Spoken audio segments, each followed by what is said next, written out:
8 de la noche en punto. Le damos la bienvenida a todos los usuarios que se conectan con nosotros. Esto es Sala de Prensa. Buenas noches, Juan David Ríos. Alejandra, muy buenas noches a usted y también a todos los usuarios aquí en Sala de Prensa. Por supuesto, nos ocupa hoy en Sala de Prensa la noticia, podríamos decir, política y económica del momento que se gesta en el Congreso de la República. Se hundió la reforma tributaria y básicamente era como crónica de una muerte anunciada, Juan David. Crónica de una muerte anunciada porque desde semanas atrás ya la oposición, también incluso congresistas, estaban mencionando que no habían los votos suficientes para una reforma tributaria o, como le gusta llamarle al gobierno, una ley de financiamiento. En las últimas horas, incluso el nuevo ministro de Hacienda, Diego Guevara, había bajado el recaudo que estaban buscando. Al principio estaban diciendo de 12 billones de pesos. El nuevo ministro de Hacienda había mencionado de 9,8 billones de pesos, pero en realidad ninguno fue aprobado. Incluso ni alcanzó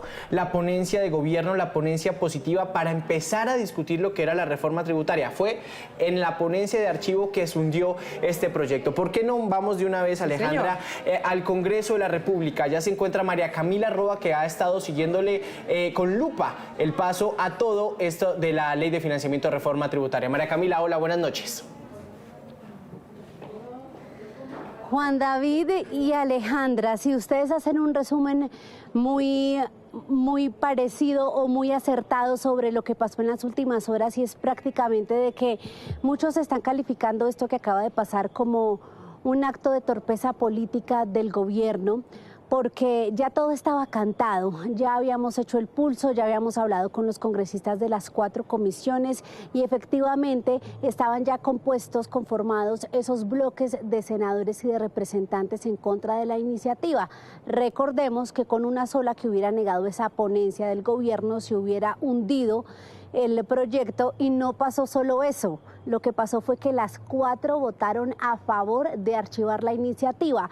Eso fue lo sorprendente y eso es lo que muchos nos han comentado, incluso los secretarios de las comisiones económicas, que no esperaban que fuera así, porque fue el trabajo incluso de ellos revisando la ponencia del gobierno prácticamente tirado a la basura. Aquí no importó qué traía la reforma, aquí no importó de cuánto era el monto de recaudo, no importó en qué se bajó el gobierno, si eliminó el IVA a los vehículos híbridos, a los juegos de azar, no importó nada de eso, porque el mensaje político fue muy evidente. Si ustedes miran las cifras en las comisiones del Senado, estos se negaron con 8-6, pero estas son comisiones más chiquitas. Pero lo que, digamos, la senadora Angélica Lozano, que es presidenta de la Comisión Cuarta del Senado, califica como una disidencia, es lo que pasó en la Cámara de Representantes, porque allí es donde está la sorpresa. La Cámara viene teniendo una dinámica más bien de aprobarle las iniciativas al gobierno, precisamente por todo ese tejido que hicieron desde el gobierno en lo que fue el trámite de la reforma a la salud, que logró acoplar o, digamos,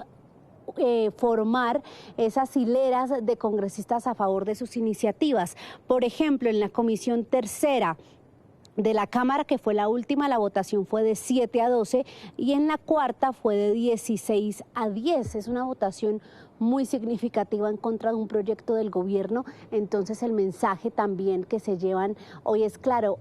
Cuando los tengamos vamos a escuchar ya las declaraciones del gobierno, que hay que también analizarlas. Yo sé que Gabriel Cifuentes ya va a entrar en pista a hacer lo suyo, pero dice Alexander López que lo que pasó hoy fue que la oposición le envió un mensaje al gobierno cuando en realidad no fue así. Lo que pasó hoy es que incluso fuerzas liberales de la U, incluso el senador Richard Fuelantala, el senador Paulino Riascos, que es del Pacto Histórico, negaron esta iniciativa.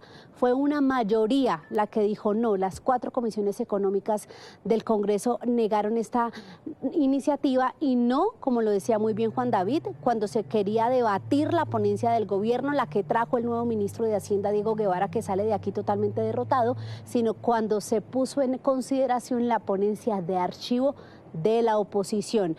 Ya si quieren ustedes continúen y ya ahorita les cuento más detalles sobre lo que pasó y por qué se armó polémica incluso después de esta decisión. Aleja y Juan David. María Camila, ha derrotado el nuevo ministro de Hacienda, pero también el ministro del Interior, Juan Fernando Cristo. Sí, hace parte obviamente del gobierno, que era el que buscaba también que se aprobaba. Incluso María Camila nos estaba mencionando, si no estoy mal, que el ministro estaba buscando a los congresistas de las comisiones económicas, ¿no? Para ver cómo estaba ese pulso de poder votar, por lo menos la ponencia positiva. El ministro Cristo estaba diciendo que debía haber un consenso, por lo menos una discusión, y eso ni siquiera estuvo hoy en el Congreso en las comisiones conjuntas. Yo le voy a contar, a mí me encanta Sala de Prensa por esto, porque aquí uno puede contar lo que pasa tras bambalinas y lo que nos dicen aquí literalmente por los pasillos. Un congresista, no voy a decir el partido ni nada, me contó hoy que el ministro Cristo lo cogió ayer a conversar y le dijo lo siguiente. Esto es una versión de un congresista cuyo nombre no vamos a mencionar, porque es un rumor, no tenemos manera de confirmarlo, y él precisamente me pidió que esto no saliera en medios. Pero lo que dice el congresista es que el ministro Cristo le dijo o le advirtió que el riesgo de no aprobar esta reforma tributaria era incluso una declaratoria de emergencia económica por parte del presidente Gustavo Petro, que tiene aquí vivienda y despacho, justo al frente del legislativo. Entonces, mire usted hasta dónde llegó el nivel de trabajo del ministro de la Política, que tuvo que hacer advertencias de ese nivel, de ese tipo, de ese calibre, para intentar convencer a los congresistas. Y este congresista me contó que le dijo al ministro: venga, ministro, usted lo que tiene que ver es lo que está pasando como un muy buen político curtido que usted es. Y es que usted, ministro, acaba de tener una racha de victorias. Y es verdad, esa es la primera gran derrota de Juan Fernando Cristo también como ministro de la Política, porque él logró que se aprobara la jurisdicción agraria. Eso va a pasar en los días que quedan. Los dos debates de la reforma a la justicia, eso también es trabajo del ministro Cristo. Y su logro más importante, logró que se aprobara la modificación al sistema general de participaciones, la manera en que se hace las transferencias desde el gobierno a las regiones. Eso es trabajo de Juan Fernando Cristo, e incluso ya también cumplió con la primera vuelta de la reforma a la política, está por terminar en la plenaria del Senado. Entonces, el senador le dijo eso al ministro como dese por bien servido y más bien no se aparezca en el debate mañana. Y después hablamos con el ministro Cristo y él reconoce que esto era previsible, pero los mensajes desde el gobierno los vamos a ver en este momento, porque ellos dicen que es un golpe que se está dando a Gustavo Petro, pero que termina golpeando a la clase media colombiana. Escuchen ustedes. Se han negado las posibilidades de inversión, se ha hecho un recorte al presupuesto. Esto no es un voto en contra del presidente Petro, sino es un voto en contra de las regiones y es un voto en la inversión. Nosotros haremos un análisis con el presidente, siempre buscando la sostenibilidad y la responsabilidad que tiene este gobierno con la deuda y con todo el manejo prudente de las finanzas. A revisar cómo nosotros vamos a resolver este problema. La verdad, no esperábamos esta decisión. Es una decisión de verdad muy dura, muy complicada y muy dolorosa para la gente, para nuestro pueblo colombiano. Y le sumo otra cosa que dijo Alexander López, el director de Planeación Nacional. Dijo que no entendía qué pasaba con el Congreso en este gobierno, si en gobiernos pasados, mencionó el gobierno Duque y el gobierno Santos, aprobaron 2 y 3 reformas tributarias. Pero ahí hay que recordar también que cuando se dio un precedente de estos aquí en el Congreso, que fue en el gobierno Duque, el ministro Alberto Carrasquilla tuvo que retirar la reforma tributaria porque era tal el descontento social e incluso las protestas, los desmanes, que terminaron retirándola para calmar los ánimos. Aquí el tema fue distinto, se prosiguió hasta el final y este es el resultado. ¿Por qué se los menciono? Porque en el Congreso los senadores y representantes mencionaban este episodio y decían: miren, todo el mundo, las centrales de riesgo, los analistas, el Banco de la República, Fedesarrollo, todos los expertos en materia de economía y los exministros advierten que esta reforma no es conveniente en este momento y que el presupuesto en sí de 523 billones no es el monto que debe fijar el gobierno para el próximo año, pero el gobierno ha hecho oídos sordos. Entonces, pues esa es la respuesta del gobierno, que considera hoy que el Congreso quiso darle un golpe a Gustavo Petro y termina dándoselo, dice Alexander López, a la clase media colombiana. Pues es un tema que ya estaremos abordando y analizando también aquí en Sala de Prensa. María Camila, por lo pronto, muchas gracias por su reporte.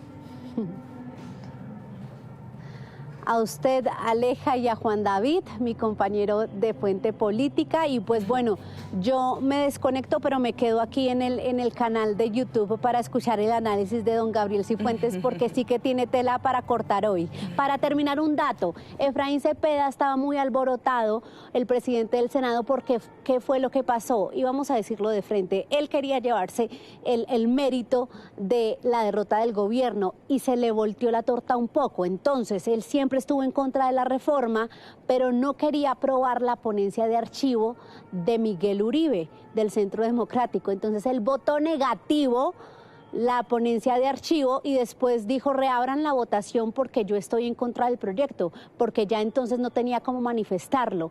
Esa fue la constancia que dejó Efraín Cepeda, diciendo: yo pensé que íbamos a llegar al punto de votar el proyecto del gobierno, por eso negué la de archivo, pero ratificó que siempre ha estado en contra de esta iniciativa del gobierno. ¿Se habrá desconcentrado de pronto? Usted sabe, María Camila, más que nadie sabe también que en el Congreso habla todo el mundo y es muy difícil también que los congresistas presten atención a las votaciones que se dan, y muchos están pidiendo otra vez retomar eso. Y pues sí, lo que dice María Camila es lo que habla el presidente del Senado, Efraín Cepeda, que él no quería votar la ponencia de archivos, sino la ponencia positiva de gobierno. Pero bueno, esta ni se dio. Y por eso, para dar continuidad a Sala de Prensa, vamos a poner un poquito de picante también antes de ir con Gabriel Cifuentes. Pero sobre todo, más que ponerle picante, es entender las dos miradas en medio del ambiente también tan convulsionado que les hemos compartido, se vivió hoy en medio de ese debate de la reforma tributaria, que se hunde, reiteramos, es la noticia del momento, y por eso queremos comenzar primero por darle la bienvenida y saludar a Sala de Prensa a Miguel Uribe, del Centro Democrático. Justamente acabábamos de hablar de usted, y queremos de entrada escuchar su mirada frente a lo sucedido hoy allí en el Congreso.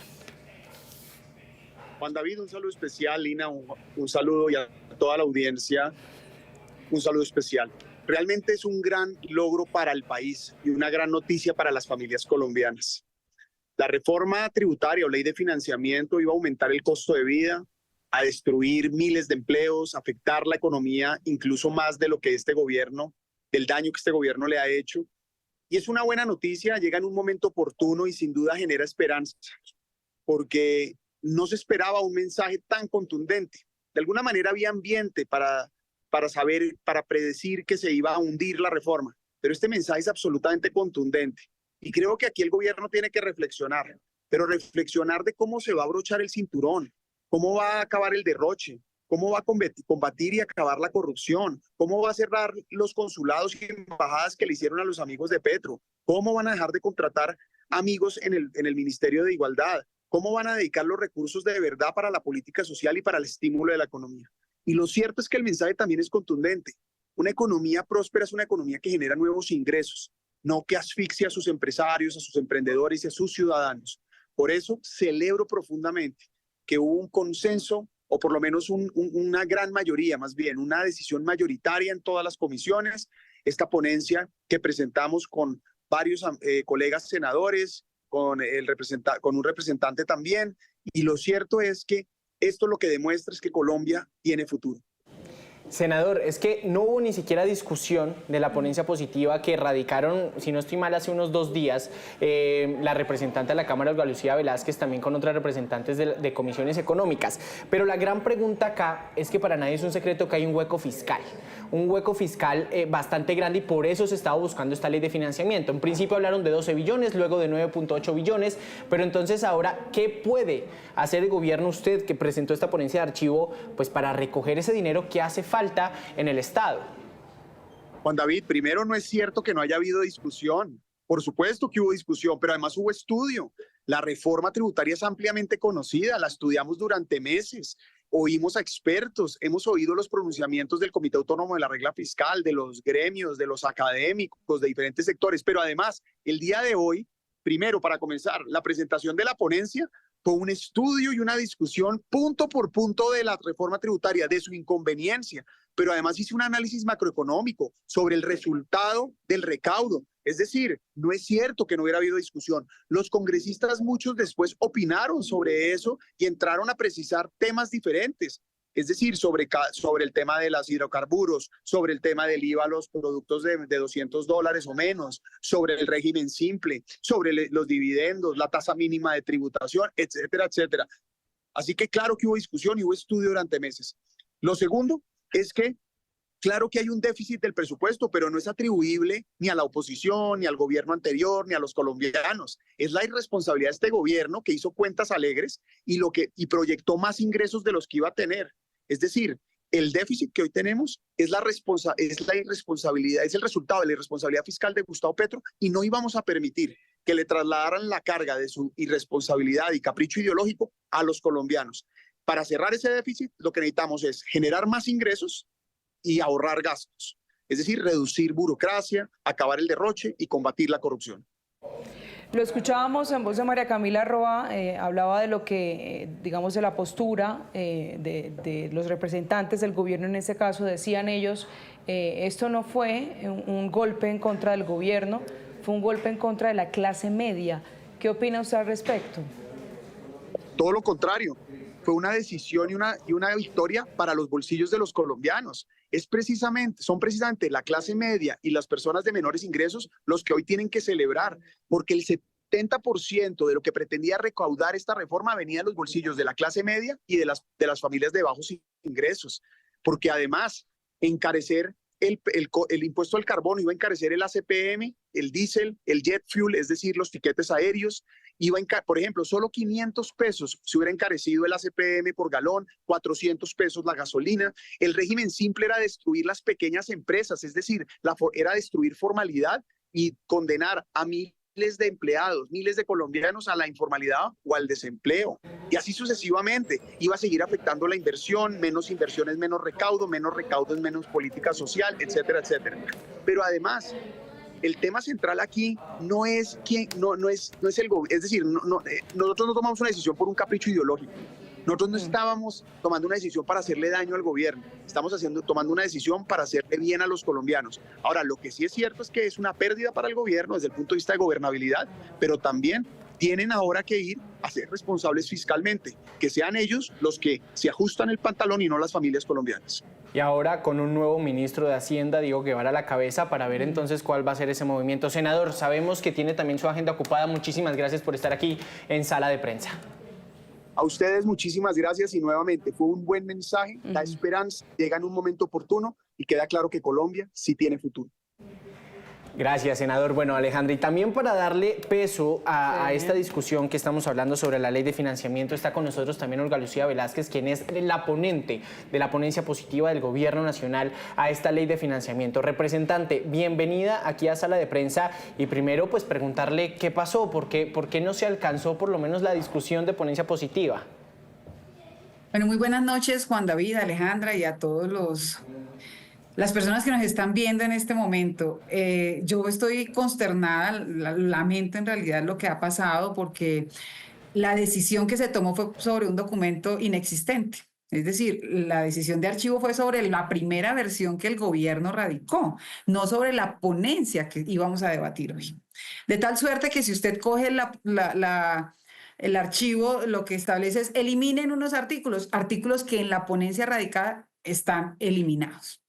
Adicional a ello, por ejemplo, el senador Miguel Uribe acaba de decir que se iba a incrementar 500 pesos el combustible. Resulta que en las reuniones donde él era también un ponente, y a la cual solo lo vi una vez porque yo asistí a todas las reuniones y él solo asistió a una, de reuniones de coordinadores y ponentes, discutimos de tal suerte de que se hiciera gradual. Se bajó, es decir, la propuesta del gobierno efectivamente era incrementar no 500, era incrementar 600 pesos. Y se terminó en la ponencia en 110 pesos, es decir, 110 pesos al año. Por tanto, esa información ya no existe, esos 600 pesos ya no existen, eran 110 pesos. Adicional a ello, el régimen simple tiene una compensación para los pequeños y medianas empresas. En lugar de hacer el régimen simple, pagan renta y resulta que la renta bajaba de 35 a 27, 8 puntos menos. Al hacer el ejercicio, evidentemente era más favorable para las pequeñas empresas la renta en el 27 que el simple. Así que aquí lo que se perdió fue una oportunidad de ayudar a las pequeñas empresas. Entonces, bajar 8 puntos era muy significativo en el próximo año. ¿Cuántas empresas se iban a beneficiar?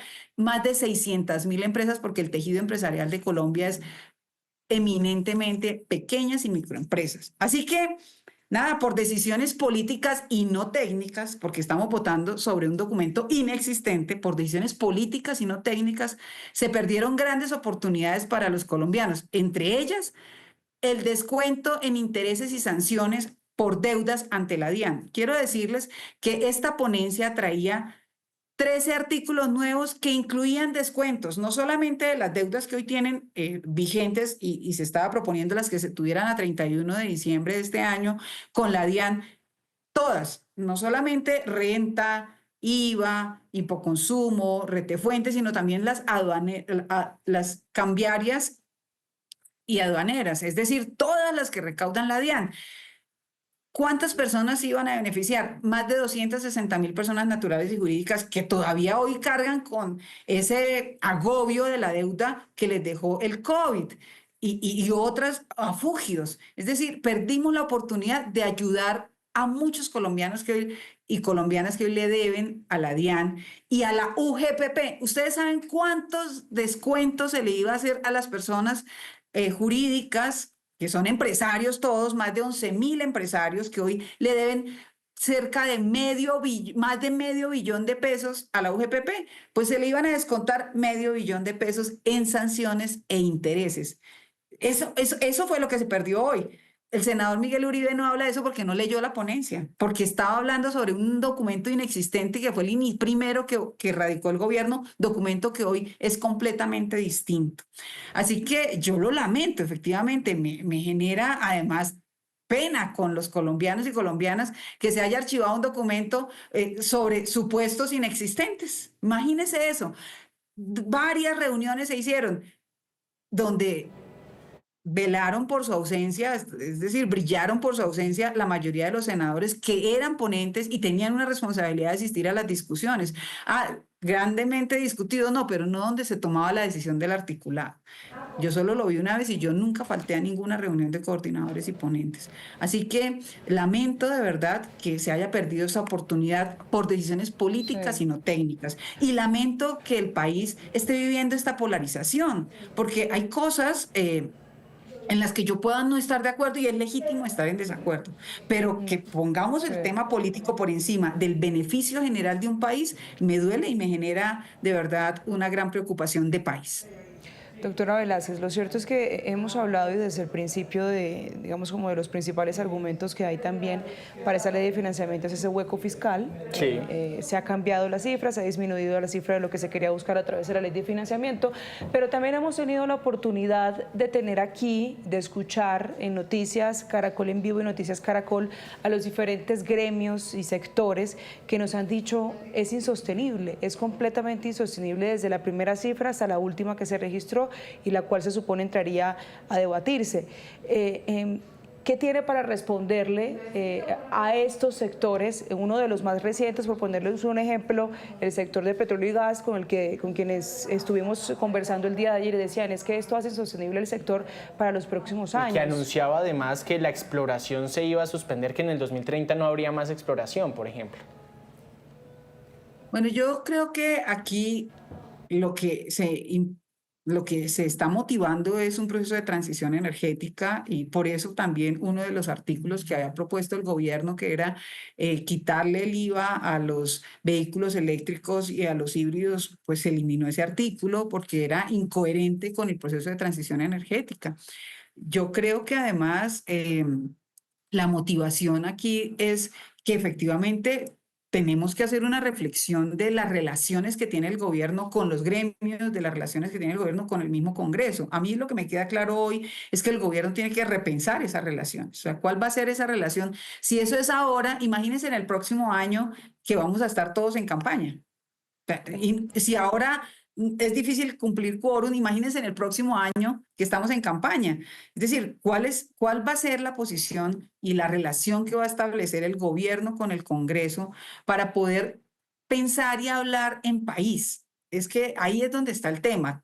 ¿Qué hacemos con el país? Porque si seguimos con estos enfrentamientos políticos, y menciono claramente, hoy votamos un documento inexistente frente a la ponencia que se radicó.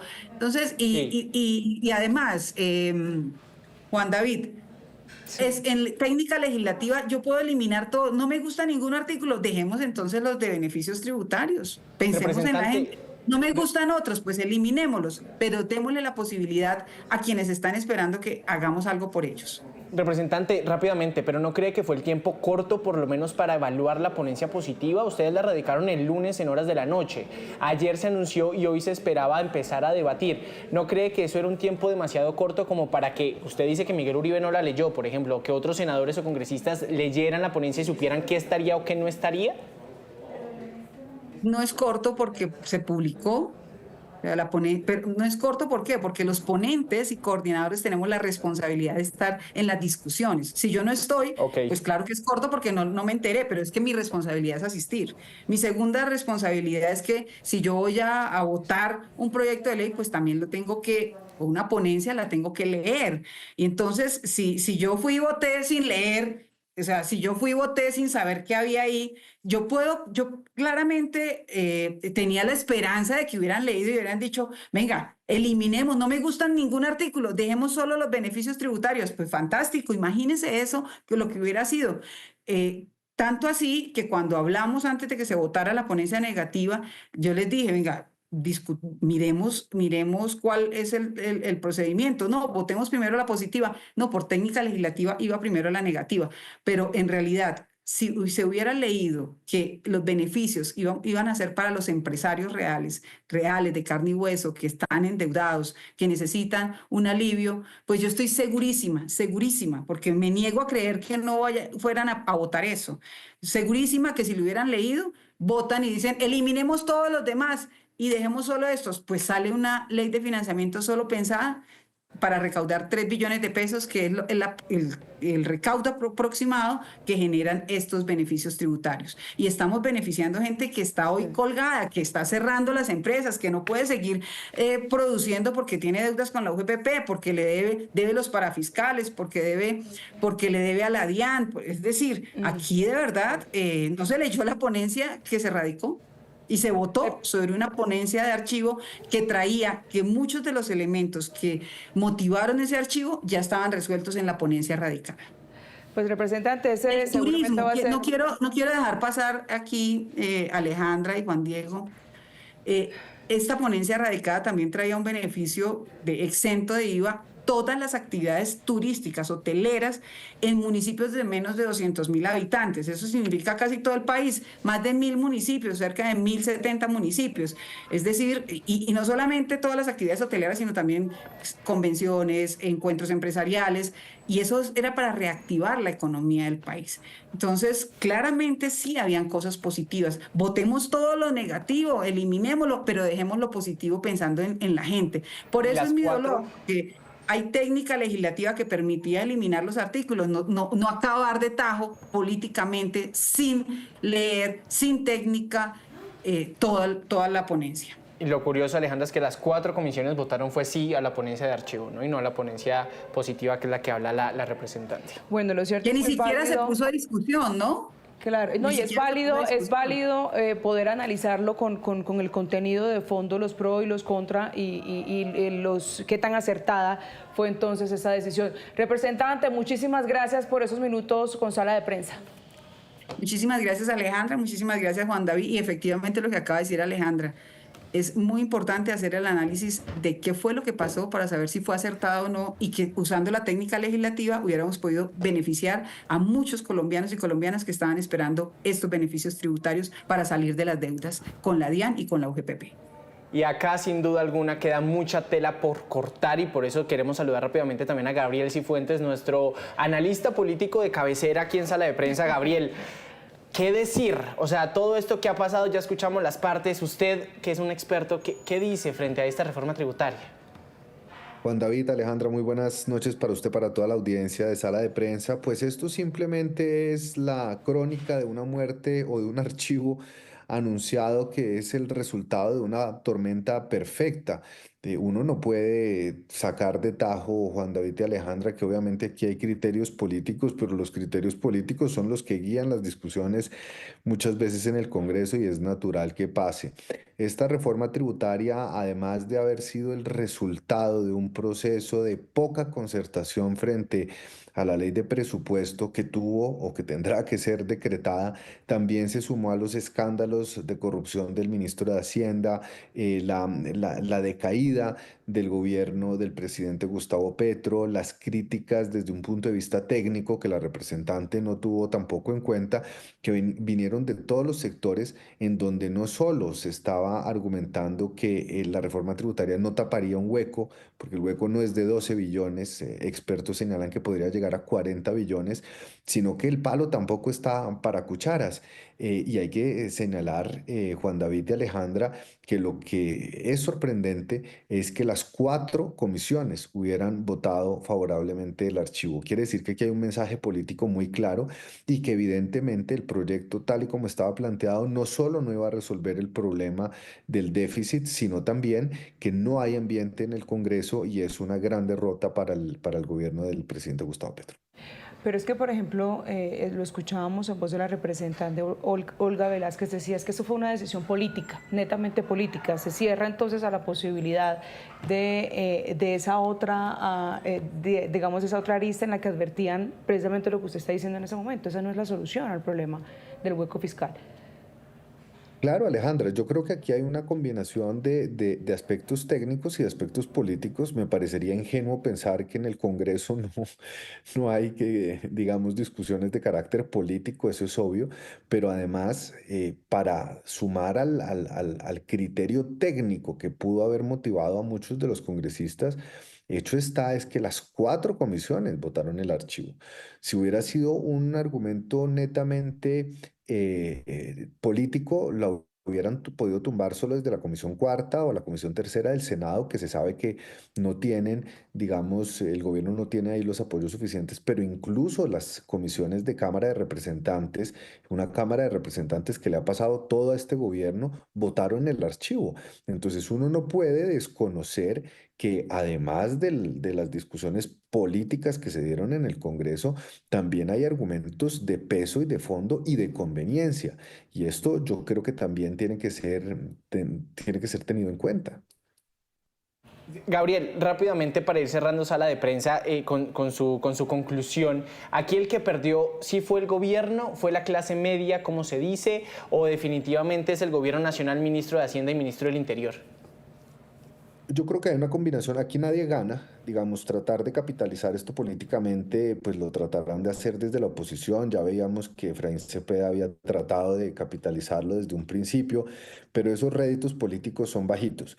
Yo creo que aquí, digamos, pierde el pulso el presidente Gustavo Petro, su nuevo ministro de Hacienda, pero también se pierde la posibilidad de revisar a fondo, no frente a este proyecto de reforma tributaria, sino frente a lo que ha pasado con el presupuesto del 2025, porque este debate no termina y no comienza hoy con el hundimiento de la reforma tributaria que nunca había contado con los votos. Es decir, esto es un proyecto que virtualmente nació muerto y que nació muerto, y creo que ese es el punto de análisis, por la inflexibilidad absoluta del gobierno de no concertar un presupuesto que fuera técnicamente viable y por otro lado de ser un gobierno que ha sido absolutamente incapaz de ejecutar porque hay más de 90 billones de pesos en fiducias y eso también tiene que ser tenido en cuenta. Creo que aquí hay que hacer ajustes al gasto, aquí hay que promover la expansión económica y que esta reforma tributaria no iba a resolver los problemas de déficit, y me parece incluso irresponsable por parte de los altos funcionarios del gobierno que ahora busquen culpar al Congreso por la falta de inversión, por la falta de recursos en las regiones, cuando el problema es mucho más grande del que se hubiera podido resolver con esta reforma tributaria. Ese punto de la ejecución, también de la falta de ejecución, lo están tocando aquí justamente los usuarios a través de YouTube, que dónde está entonces la ejecución. Están pidiendo más plata, pero ni siquiera se ve evidenciado la ejecución en el presupuesto del 2024. Muchísimas gracias, Gabriel Cifuentes, analista político, como siempre, está con nosotros muy atento para analizar los hechos que van ocurriendo y que son noticia aquí en Colombia, los hechos políticos. Alejandra y Juan David, un fuerte abrazo para ustedes y para toda la audiencia de Sala de Prensa. Bueno, ya sabemos, Alejandra, entonces un movimiento bastante inusual, un movimiento político, obviamente también económico, cantado, usted inició así, muerte ya anunciada de esta reforma tributaria, y pues bueno, vamos a ver qué es lo que sigue, porque inició con el pie izquierdo el ministro de Hacienda. Y con eso nos despedimos, que tengan todos una muy feliz noche, ya saben que se conectan con nosotros en Noticias Caracol en vivo de las 9 de la noche. Hasta entonces.